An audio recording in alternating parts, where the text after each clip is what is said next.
오늘 말씀의 제목은 그때에입니다. 그때에. 사도행전 11장 19절에서 30절까지입니다. 그때에. 사도행전 11장 19절에서 30절까지입니다. 그때에. 사도행전 11장 19절에서 30절까지입니다. 다 찾았습니까?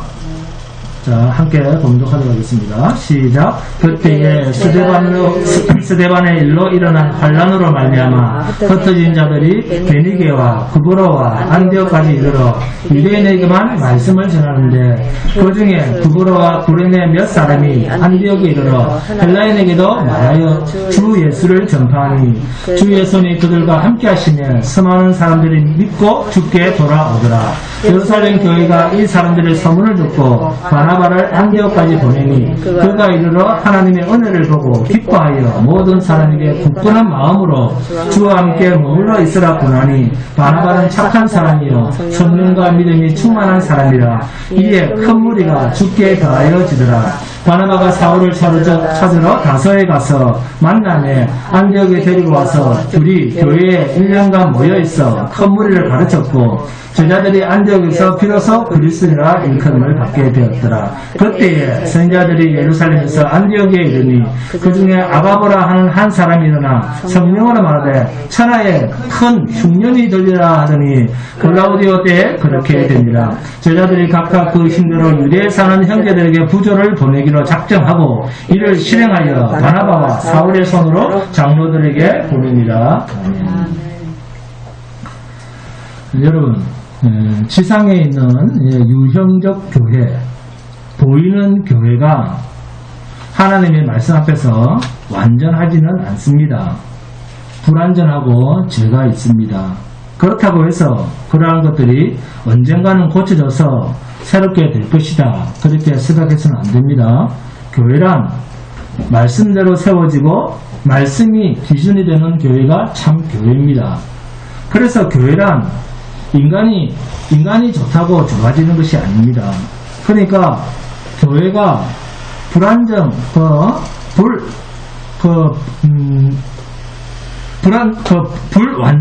불완성하다는 것은, 완전하지 못하다는 것은, 불완전한 인간을 하나님께서 불러 모아 놓으시니까 불완전한 것처럼 보이지, 그러나 궁극적인 교회의 정체성은 그리스도가 머리가 되시기 때문에 인간이 보지 못하는 영역의 완전성을 가지고 있는 것이 교회입니다. 여기에 불완전하기가 짝이 없고 죄로 말미암아 흑암에 놓여야 될 죽었던 우리를 살려서 끄집어내서 교회로 밀어 넣어 놓으니까 우리 인간의 눈에 교회가 불완전하게 보이는 것입니다. 왜요? 눈에 보이는 외형적인 인간밖에는 안 보이니까. 그러나 불완전하고 죄로 말미암아 죽었던 우리를 살려놓으신 분이 하나님이시기 때문에, 또 우리를 완전히 만들어 가시는 분이 하나님이시기 때문에 교회란 완전한 것입니다. 아멘. 칼빈이 교회관에서 교회는 불완전하기 때문에 불완전하다, 그러나 하나님의 교회다, 이렇게 말하는 이 말을 오해하시면 안 됩니다. 우리가 진리를 따라 살지 않고 진리를 거역하고 자기 멋대로 살아도 하나님이 결국 하나님의 교회를 바르게 해 가실 수 있다, 그런 뜻이 아닙니다. 교회는 세상에 있으면서 천국이 어떤 곳인가 하는 것을 보여주는 기관입니다. 간단하게 말하면 주님의 몸입니다. 천국은 주님 그 자체입니다. 그래서 교회는 주님을 드러내는 그 정체성 밖에는 다른 목적이 없습니다. 이게 교회의 목적입니다. 교회라고 하는 것은 건물도 아니고 사람도 아니고 예수를 드러낼 때만 교회가 교회될 수가 있습니다. 이것이 중요합니다. 이것이 바로 본문 26절에 안디옥에서 비로소 그리스도인이라 일컬음을 받게 되었더라, 이게 교회입니다. 안디옥이라고 하는 말을 여기서 왜 할까요?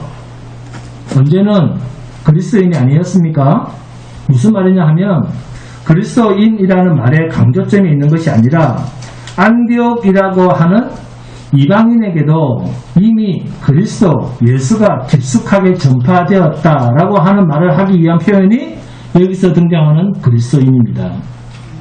자, 여러분, 하나님께서 자기 백성에게는 성령을 보내시는데 그 보내시는 이유가 있습니다.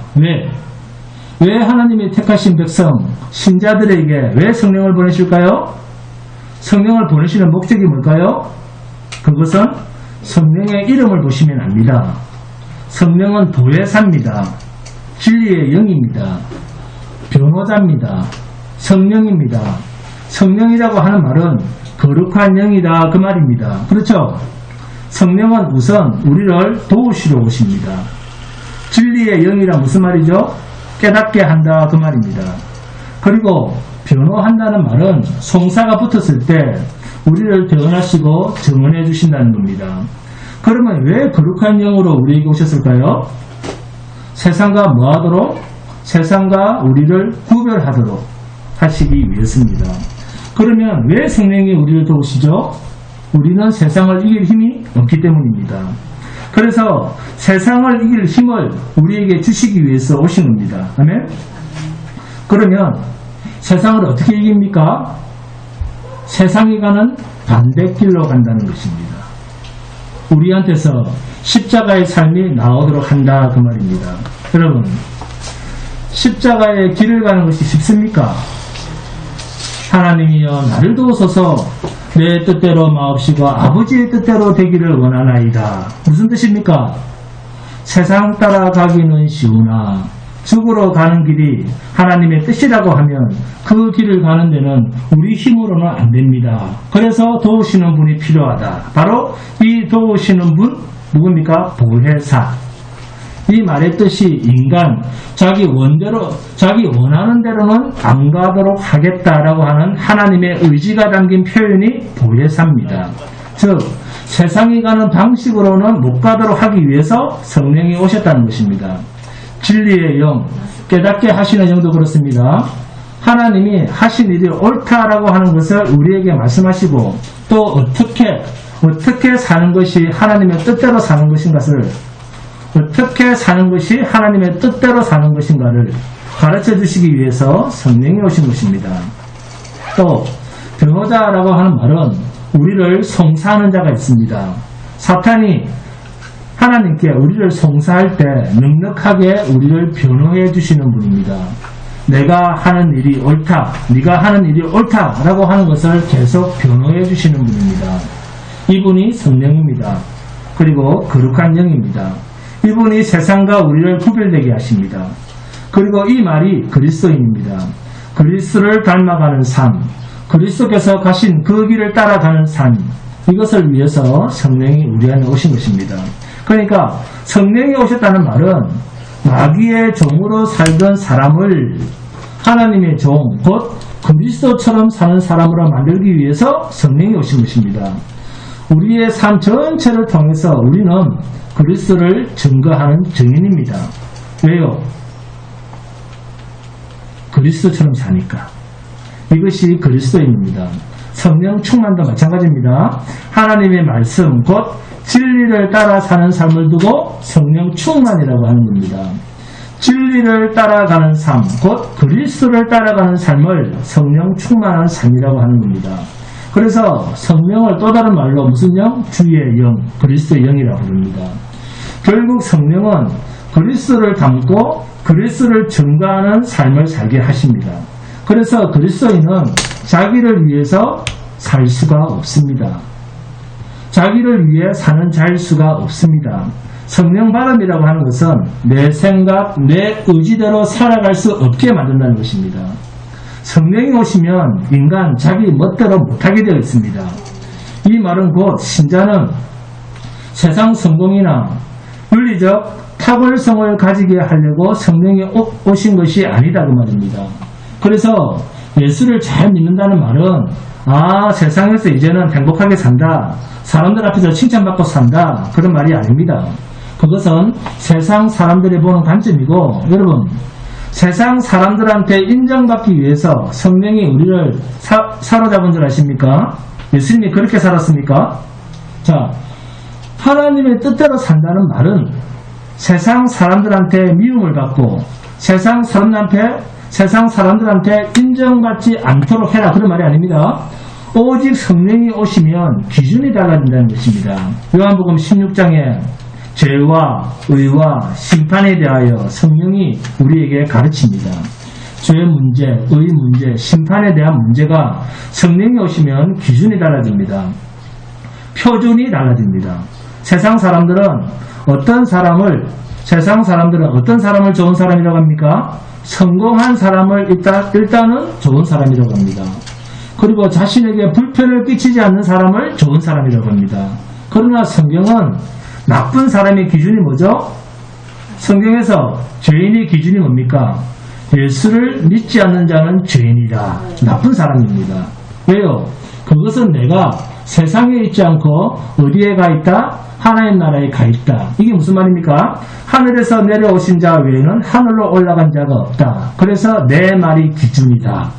이런 나를 믿지 않으니까 네가 뭐다? 죄인이다. 죄인이니까 심판에 처해진다. 이것을 누가 가르칩니까? 성령이 가르친다는 것입니다. 그래서 성령이 오시면 가치관이 완전히 달라져 버립니다. 삶의 기준이 바뀝니다. 예수님이 기준이 됩니다.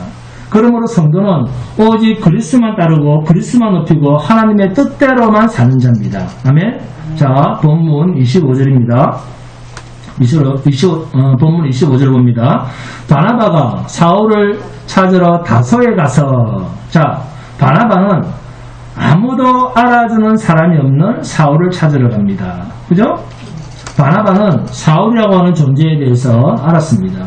그래서 바나바는 사울을 당분간 다소로 보냈습니다. 그래서 사도 바울은 바나바가 부를 때까지 다소에서 짧지 않은 세월을 보냅니다. 아마 바울은 하나님의 복음을 전하고 싶은 마음이 간절했을 것입니다. 그러나 하나님께서 역사하실 때까지 기다린 것입니다. 그렇습니다.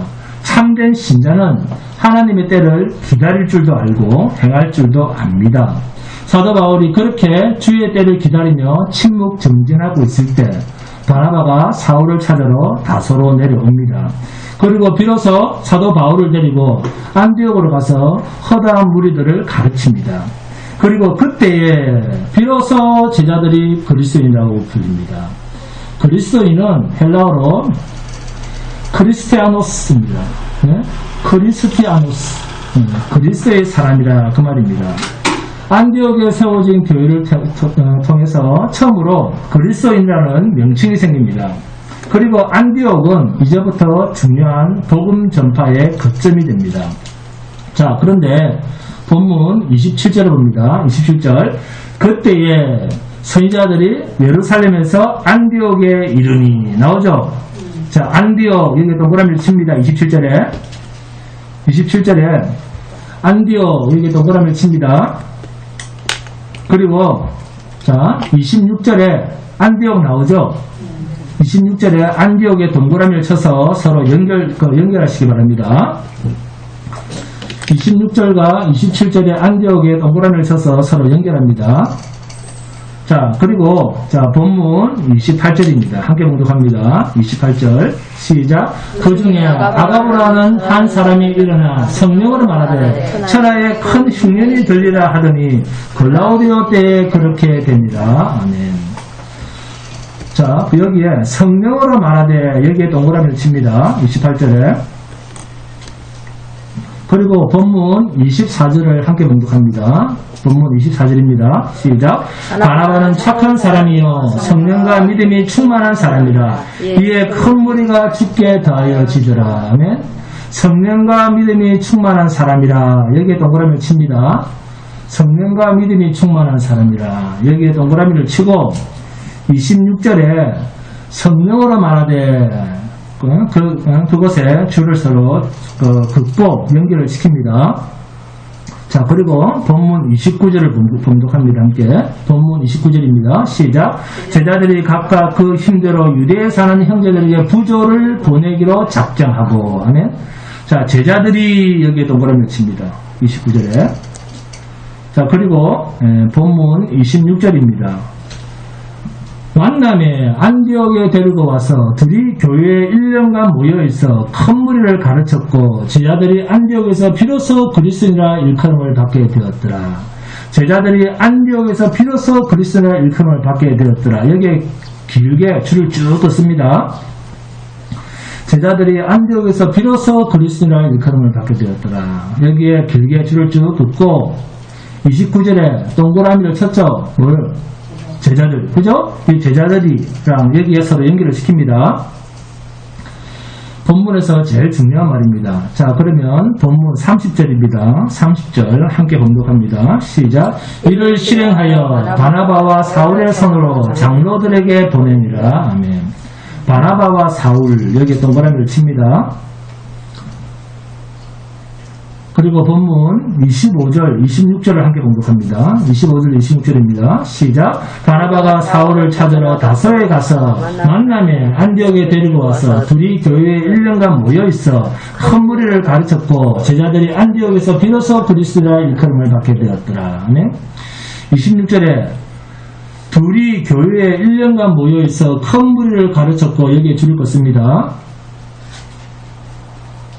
26절에 둘이 교회에 1년간 모여있어 큰 무리를 가르쳤고 여기에 길게 줄을 쭉 끈 다음에 둘이 여기에 동그라미를 칩니다. 여기서 둘이란 누굽니까? 그렇습니다. 바나바와 사울입니다. 자, 그리고 동그라미를 친 둘이라고 하는 말에 선을 그어서 자, 본문 30절과 연결을 시킵니다. 자, 본문 30절입니다. 이를 실행하여 바나바와 사울의 손으로 장로들에게 보내니라. 이렇게 26절 이전에 두세 구절만 봐도 27절에서 30절의 내용이 겹쳐지는 부분이 많이 있습니다. 자, 뭐만 다릅니까? 흉년이 들었다. 그죠? 흉년이 들었다는 것과 제자들이 자기들의 스승 바나바와 사울의 손으로 장로들에게 부조를 보내는 내용입니다. 그죠? 그 외에는 똑같습니다. 그러니까 사도행전 11장 19절에서 26절까지의 내용에 대한 주제가 뭐냐면 이방인의 교회, 안디옥 교회에서도 제자들이 생겼는데 이 제자들을 뭐라 불렀다고요? 그렇습니다. 비로소 그리스도인이라 불렀다는 것입니다. 이방인의 교회에서도 그리스도인이 생긴 겁니다.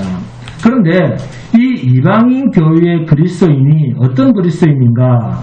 조롱받고 천하다고 여김을 받는 뉘앙스의 그 사람들이 어떤 이유 때문에 그리스도인이라는 호칭을 받게 되었는가? 그것은 그때에 라고 하는 내용입니다. 자, 본문 27절에서 30절까지입니다. 첫째, 28절에 천하에 큰 흉년이 들리라 나오죠? 자, 여러분 안디옥에만 흉년이 들었습니까? 천하에 흉년이 들었습니까? 천하에 흉년이 들었습니다. 만약 안디옥에만 흉년이 들었으면 자, 선지자들이 안디옥에 와서 예언을 하는 것이 맞습니다. 그렇죠? 네? 그런데 안디옥, 이스라엘을 포함한 천하의 흉년이 들었습니다. 그러면 천하의 흉년이 들 것이다. 이 말을 예루살렘에서 하면 안 됩니까? 그런데도 선지자들이 왜 안디옥까지 와서 예언을 할까요? 그것은 이방인 교회에 그리스도인이라는 이름을 가진 이들이 같은 성령에 붙잡혀서 어떤 삶을 나타내며 사는가 하는 것을 증명해 보이려고 하는 것입니다. 그래서 천하에 흉년이 들었다라고 할 때 안디옥 교회의 이방인 그리스도인들이 어떤 행동을 하는가, 어떤 모습으로 흉측한 흉년이 들었다는 그 상황을 어떤 형태로 나타내는가 하는 것을 성경은 말씀하고 싶다는 것입니다. 그리스도인이라고 하면 남의 아픔을, 남의 약함을, 남의 연약함을, 남의 어려움을 나의 어려움으로 삼으면서 고락을 함께하는 정체성을 가질 때 그것이 동일한 성령 안에서의 그리스도인이라는 의미입니다. 하나님은 이 이야기를 하려고 하시는 것입니다. 하나님의 나라는 네 것, 내 것이 구분이 없다는 것입니다. 이 의미가 그리스도인이라는 말 속에 담긴 뜻입니다. 그러니까 안디옥에도 흉년이 들었는데 그래서 내가 도움을 받아야 할 형편인데, 내가 도움을 받아야 할 입장임에도 형제 그리스도인이 어렵다 할 때 자신의 목숨을 담보해서라도 그들을 돌아보는 이것이 그리스도인이라는 것입니다. 이해하셨죠? 이것이 그리스도처럼 사는 사람이다. 그리스도를 위해서 사는 사람이다. 그리스도 밖에는 모르는 사람이다. 그 말입니다. 하나님은 우리에게 환난과 고통, 어려운 일들을 많이 덜어내시기도 하면서 우리를 하나님의 의도대로 인도해 가십니다. 그래서 어떤 면에서는 환난과 고통에서 건져주시는 약속보다 오히려 주의 의도대로 부르시는 하나님이시다라고 말할 정도입니다. 그럼에도 불구하고 여전히 많은 사람들은 하나님에 대한 잘못된 생각을 가지고 있습니다. 하나님을 믿으니까 나를 고통에서 건져주시겠지. 기도하면 내 뜻대로 내가 잘 되겠지. 여러분, 내가 하나님을 믿고 예수님을 구주로 믿으니까 나는 이 세상에서 승승장구하고 실패도 없고 어려움도 없을 것이다. 그렇게 생각하시는 분 사람 들어보세요. 네? 어려워지자가 아니라 예수를 믿으니까 어려움을 면하자고 하는 이런 데서 신자의 정체성에 문제가 있습니다. 그것은 육신의 영달, 육신의 행복, 육신의 평안함을 위해서 자신의 신앙을 이용한다는 것입니다. 이게 문제입니다. 사람은 누구나 힘들고 고통스러운 것을 다 피하고 싶습니다. 힘든 것을 즐기는 사람이 누가 있겠습니까? 그러나 신자로서 중요한 것은 힘들고 어려울 때 과연 신자는 어떻게 사는가? 네?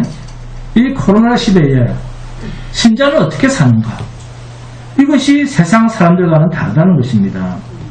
그러니까 신자니까 어렵게 살아야지 그런 뜻이 아니라 왜 내가 이렇게 어려워졌고 어려움을 당할 수밖에 없는가를 하나님의 말씀 앞에서 생각해 보라는 것입니다. 그리고 그것이 하나님의 뜻이라고 하면 그 뜻에 순복할 수밖에 없다는 겁니다. 세상 사람들은 어려움이 오면 해결해 보려고 몸부림을 치지만 성도는 어려움이 오면 그 어려움을 주신 하나님을 생각하고 왜 이런 어려움이 왔는가에 대해서 근본적인 원인을 생각하면서 하나님께서 어려움을 주신 것을 이해하고 감사함으로 잘 견디는 그러한 자가 세상 사람과는 다른 믿음을 가진 신자의 정체성입니다. 우리 신자가 어려움을 당할 때는 어려움을 피하려고 애써라 그런 말이 아닙니다. 왜 하나님께서 나에게 어려움을 주셨는가? 왜 내가 어려운 가운데 살 수밖에 없는가? 하나님과 신자의 나의 관계가 무엇인가? 왜 내가 이 세상에서 어려움을 당할 수밖에 없는가? 왜요? 너는 세상 사람들과는 다른 길로 가는 인생길로 가게 되어 있다. 이것이 신자의 어떤 길입니까? 넓은 길입니까? 좁은 길입니까? 좁은 길입니다. 이 길을 뭐라고 부릅니까? 십자가의 길입니다. 그래서 십자가의 길은 가시밭길이요, 힘든 길이요, 사람이 많이 찾지 않는 길이요, 어렵고 험난한 길입니다. 이렇기 때문에 내가 신자구나. 신자이기 때문에 세상 사람들과 비교할 때 내가 갈 길은 이 길밖에 없구나. 아멘? 이것을 인정하자는 겁니다. 이 길로 하나님께서 가게 하셨는데 편안한 길을 찾는다고 그 길이 나오겠습니까? 이것을 인정하지 않으면 감사도 없고 우리 입에서는 늘 원망, 불평이 쏟아져 나옵니다. 세상에서 잘 먹고 잘 살아라고 하나님께서 우리를 택하신 것이 아닙니다. 성도는 십자가의 길 밖에는 다른 길이 없습니다. 아멘? 자, 본문 27절, 28절입니다. 함께 공독합니다. 천하에 흉년이 든다는 것을 예언하기 위해서 오는 선지자들이 있습니다. 자, 27절부터입니다. 시작. 그때에 선지자들이 예루살렘에서 안디옥에 이르니 그 중에 아가브라 하는 한 사람이 일어나 성령으로 말하되 천하에 큰 흉년이 들리라 하더니 글라우디오 때에 그렇게 되니라. 아멘. 흉년이 든다는 말을 안디옥에 복음이 전해진 후에 그곳에서 복음을 들었던 제자들에게 그리스도인이라고 불려지던 그때 예루살렘까지 이들의 소문이 들렸습니다. 자, 본문 22절을 보시면 예루살렘 교회가 이 사람들의 소문을 들었는데 어떤 소문입니까? 본문 21절이죠. 주의 손 성령이 그들과 함께 하심에 수많은 사람들이 믿고 주께 돌아오더라는 소문을 듣고는 바나바를 안디옥까지 파송을 합니다. 그런데 너무나 많은 사람들이 주 예수 앞으로 나오니까 그 사람들을 다 어떻게 할 수가 없어서 자신들을 죽이려고 하는 일단의 유대인들을 피해서 길리기아 다섯까지 가서 자기 고향으로 피신해 있는 바울을 데리고 옵니다. 그리고는 1년 동안 함께 안디옥에서 많은 무리에게 복음을 가르칩니다.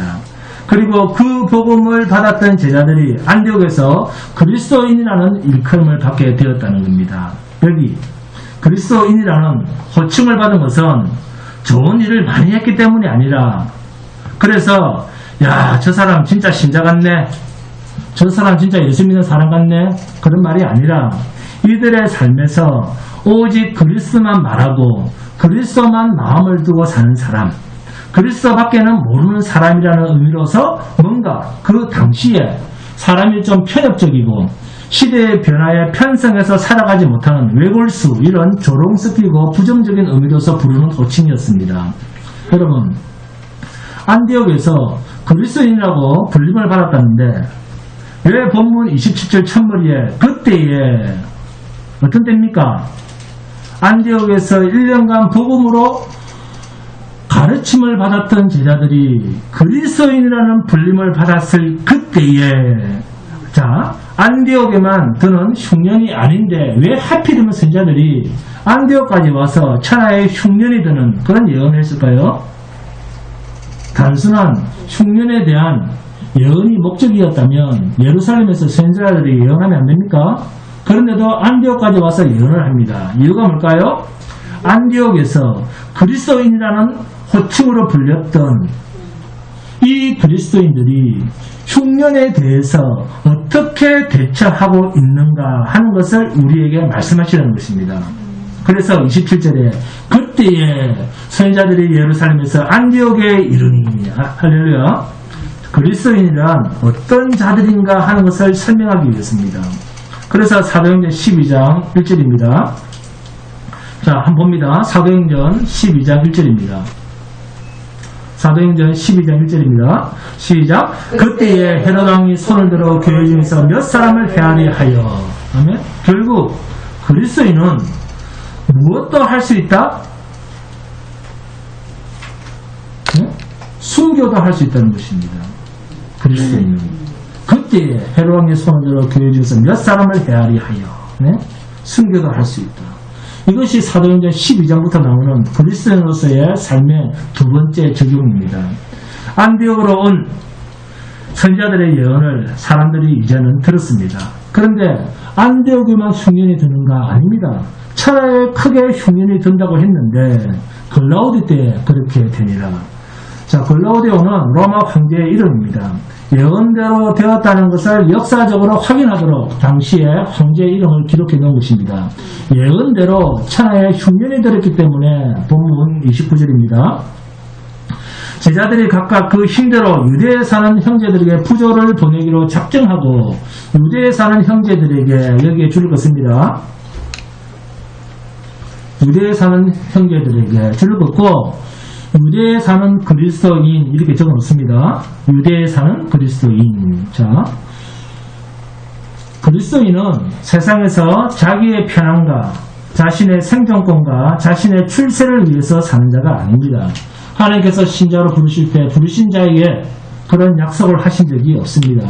신자라고 해서 세상에서 당하는 그 모든 재난을 하나님께서 피하게 해주시겠다, 면하게 해주시겠다라고 하는 하나님의 약속이 없습니다. 하나님은 이 세상 전부를 이미 불심판하기로 성경에 미리 약속하셨습니다. 그래서 성도가 면할 수 있는 것은 이 세상에 있는 것이 아니라 성도가 이 세상에서 그 어떠한 환난을 당하더라도 영원한 나라, 영원한 본향에 대한 약속을 받고 사는 자가 세상에 있는 그리스도인입니다. 아멘. 이것만 세상 사람과 다릅니다. 그러니까 전 세계적으로 코로나19 전염병이 유행해서 걸리면 그리스도인도 함께 걸리는 것이지 신자라고 안 걸리는 것이 아닙니다. 그런데도 우리는 하나님에 대한 잘못된 기대를 가지고 있습니다. 신자니까 하나님께서 나만은 좀 잘 봐주실 것이다 라고 하는 이러한 기대를 포기하지 않습니다.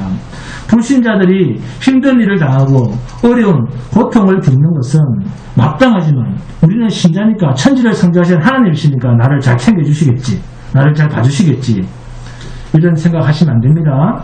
하나님은 그렇게 일하시는 분이 아닙니다.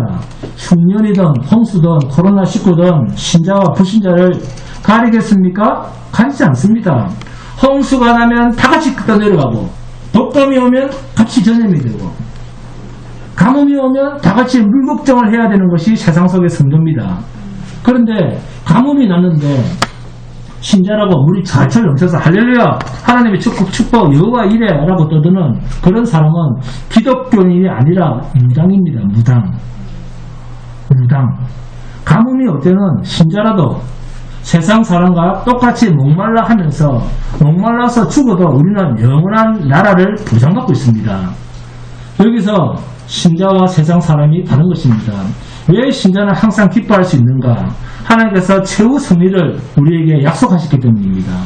이긴다가 아니라 면류관 이겼다를 우리에게 주신 것입니다. 그런데도 잠시 있다가 사라질 것, 그런 뜬구름을 달라고 하면서 세상과 자신을 비교하시면 안 됩니다.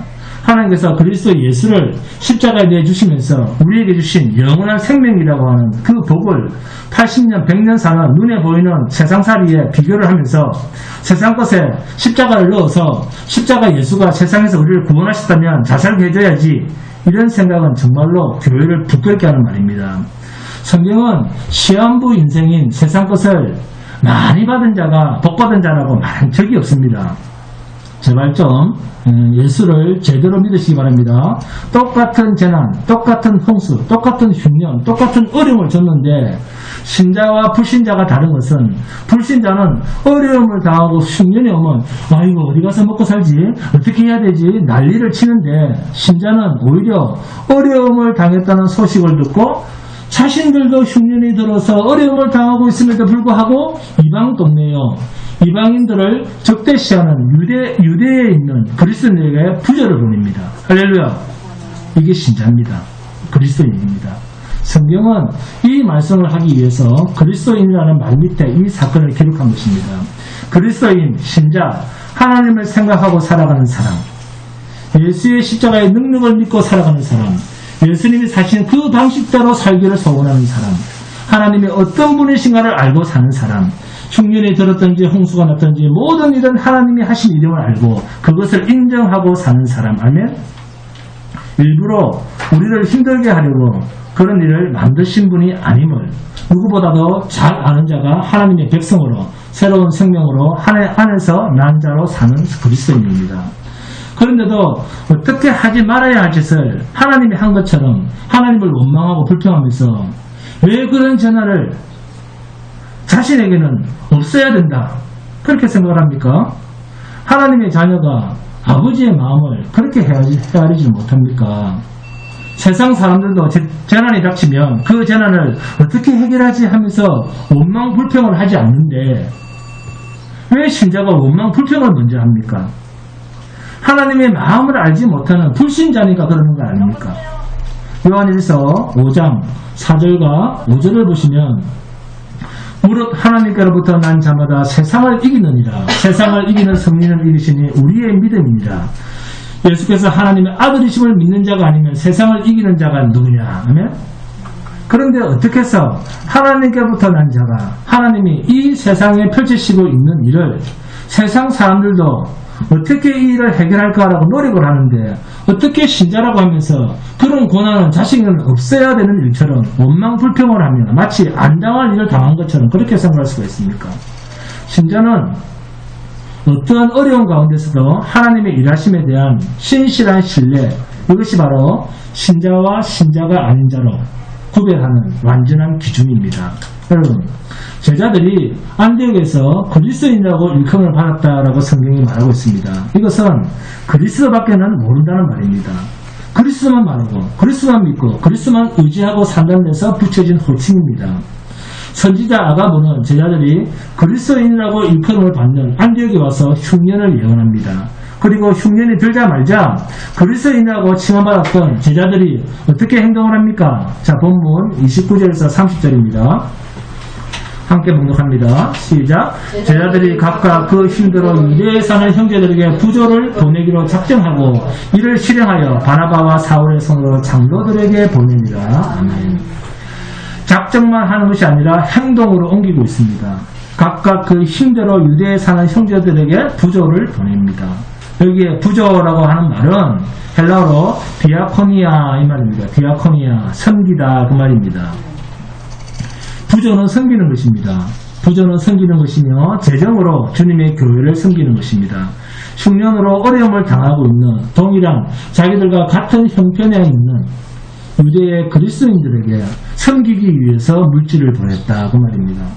안디옥에는 흉년이 없었던 게 아닙니다. 같은 흉년을 겪고 있습니다. 그러한 상황에서도 그리스도인이라고 일컬어받았던 성령과 믿음이 충만한 성령 안에 있는 사람들은 동일한 유대에 있는 형제들을 위해서 부조를 함으로 진심으로 그들은 그리스도만 생각하고 그리스도밖에 모르고 그리스도처럼 사는 그러한 모습을 보여주고 있습니다.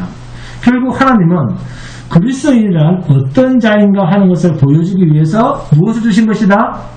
흉년을 주신 것입니다. 그리스도인은 어떤 자인가 하는 것을 보여주기 위해서 뭘 줄 것이다? 오늘날로 말하면 코로나19를 주신 것입니다. 여러분, 세상에는 당연히 재난이 있습니다. 세상에는 당연히 재난이 있고 흉년이 있고 전쟁도 있고 홍수도 있고 전염병도 있고 예기치 않는 불행한 일도 있습니다. 그러나 그럴 때마다 그리스도인과 비그리스도인의 차이는 이와 같이 형제의 재난은 자기의 재난으로 생각하고 힘껏 섬긴다는 것입니다. 요한일서 3장 18절을 보시면 이런 말씀이 있습니다. 자녀들아, 우리가 말과 혀로만 사랑하지 말고 행함과 진실함으로 하자. 아멘. 하나님이 주신 믿음 안에 사는 자라고 하면 하나님의 사랑 안에 있는 자요, 나아가 하나님의 사랑이 형제에게 나타나지게 되어 있다 그 말입니다. 그러므로 진심으로 그리스도인답게 산다고 하면 그리스도만으로 산다는 것이며 어떤 모습으로 살아가지는가 하는 것은 불보듯 뻔합니다. 그리스도인은 그리스도로만 사는 사람입니다. 예수 외에는 아무것도 모르는 사람입니다. 그래서 예수의 사람이기 때문에 그리스도인이라 이름을 얻은 것입니다. 여러분은 예수밖에는 모르는 사람으로 살아가고 계십니까? 아니면 세상도 알고 그리스도도 아는 사람으로 살아가고 있습니까? 세상에서도 알아주기를 바라고 그리스도 안에서도 하나님께 인정받기를 원하는 두 마리 토끼를 쫓고 있지는 않습니까? 예수 믿는다 말로는 할 수가 있습니다. 내가 하는 말로 인해서 마치 내가 그리스도만을 귀하게 여기고 그리스도만을 높이는 사람인 것처럼 사는 그런 사람으로 남한테는 그렇게 보여줄 수 있습니다. 그러나 중요한 것은 그렇게 사람들로부터 인정을 받다가도 막상 모두 함께 이렇게 어려움을 당하는 이런 흉년 같은 재난이 왔을 때, 아니면 모두가 아무런 어려움이 없는데 목사한테만 어려움이 있을 때 그 상황을 어떻게 대처하는가 하는 것을 보면 그 사람이 진정한 그리스도인인가 아닌가가 드러나게 되어 있습니다. 진정 내 자신이 예수밖에 모르는 그리스도인이라고 하면 어떤 어려운 상황에서도 죽음 앞에서라도 그리스도만 생각할 것입니다. 왜 하필이면 나야? 왜 많은 믿는 사람들 중에 하필이면 내가 이런 어려움을 당해야 돼? 그런 생각하지 마시기 바랍니다. 우리도 본문에 등장하는 그리스도인으로서 나도 어렵고 남도 어려워도 나의 어려움보다도 형제의 어려움을 먼저 생각하는 그러한 삶으로 돌아서라고 주신 말씀이 오늘 본문 아니겠습니까? 안디옥의 제자들은 동일하게 당하는 흉년 속에서도 유대에 사는 그리스도인 형제를 생각하고 그들을 섬기는 부조를 실행에 옮깁니다. 이것이 바로 그리스도밖에 모르는 그리스도인이 사는 믿음의 열매입니다. 그리스도밖에 모른다는 말은 자신을 생각하지 않고 자신의 입장을 앞세우지 않는다는 것입니다. 그리스도밖에 모르는 그리스도인이란, 예수밖에 모르는 그리스도인이란 자신의 입장을 먼저 생각하지 않고 자기 자신의 유익을 구하지 않습니다. 평안할 때는 형제를 생각할 수 있습니다. 왜요? 여유가 있으니까. 그러나 내가 힘이 드니까 우선 내부터 챙기자. 만일 그러한 의도가 있다면 과연 그러한 자가 예수밖에 모르는 자일까요? 나는 죄가 없어. 그런데 왜 내가 십자가에서 죽어야 돼? 이것이 예수가 우리에게 보여준 삶이었습니까? 나는 죄가 없어. 그러나 아버지께서 택하신 그 사람들의 죄를 내가 대신 짊어져야 된다면 죄 없는 내가 죽음으로 나가서 저들을 구원해야 돼. 할렐루야. 이것이 예수가 우리 앞에서 보여주신 삶이었습니다. 여러분, 그동안 우리는 예수를 말하는데 나름대로 어떻게 노력을 했을 것입니다. 그러나 한편으로는 예수만 말하고 예수만 섬기는 예수처럼 사는 그리스도인으로 살아가는 것과는 거리가 먼 삶을 살았는지도 모릅니다. 진정 우리가 예수만 생각하는 그리스도인이라면 지금의 나의 처지와 형편이 형제를 위해서 섬길 수 없는 그런 어려움에 처했을지라도 동일한 형제의 어려움을 나의 어려움으로 알고 함께하는 이것이 그리스도의 정신으로 사는 그리스도의 삶입니다. 이것이 신자의 인생길은 십자가의 길이다라는 말의 의미입니다. 형제를 위해서 나보다 먼저 형제를 위해서 섬겨야 하는 것이 주의 가르침인데 먼저 나의 형편과 상황이 섬겨야 할 진리의 말씀 앞에서 내가 가림막이 된다는 것이 우리 성도가 사는 어려움입니다. 바울 사도는 고린도전서 10장 31절에서 33절입니다. 자, 이런 말을 합니다. 함께 봉독합니다. 고린도전서 10장 31절에서 33절입니다.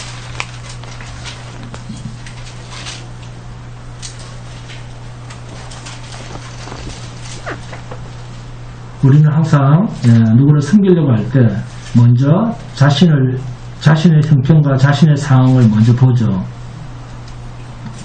그러나 자신을 먼저 바라보는 것이 그리스도인으로서의 가림막이 된다는 것입니다. 고린도전서 10장 31절에서 33절입니다. 함께 봉독합니다.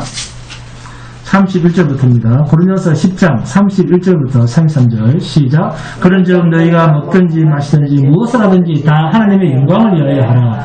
유대인에게나 헬라인에게나 하나님의 교회나 거치는 자가 되지 말고 나와 같이 모든 일에 모든 사람을 기쁘게 하여 자신의 유익을 구하지 아니하고 많은 사람의 유익을 구하여 그들로 구원을 받게 하라. 이게 성도의 삶입니다. 사도 요한도 요한일서 3장 17절 18절에서 이런 말을 합니다. 자, 함께 봅니다.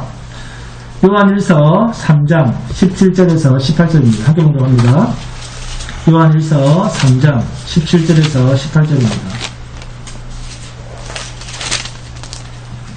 요한일서 3장 17절 18절입니다. 시작. 누가 이 세상의 재물을 가지고 형제의 궁핍함을 보고도 도와줄 마음을 닫으면 하나님의 사랑이 어찌 그 속에 거하겠느냐. 자녀들아 우리가 말과 혀로만 사랑하지 말고 행함과 진실함으로 하자. 아멘. 여러분, 과연 우리 속에서 그리스도인임에도 불구하고 형제를 도와줄 마음을 막는 것이 무엇이겠습니까? 내가 힘들고 어렵다. 그죠?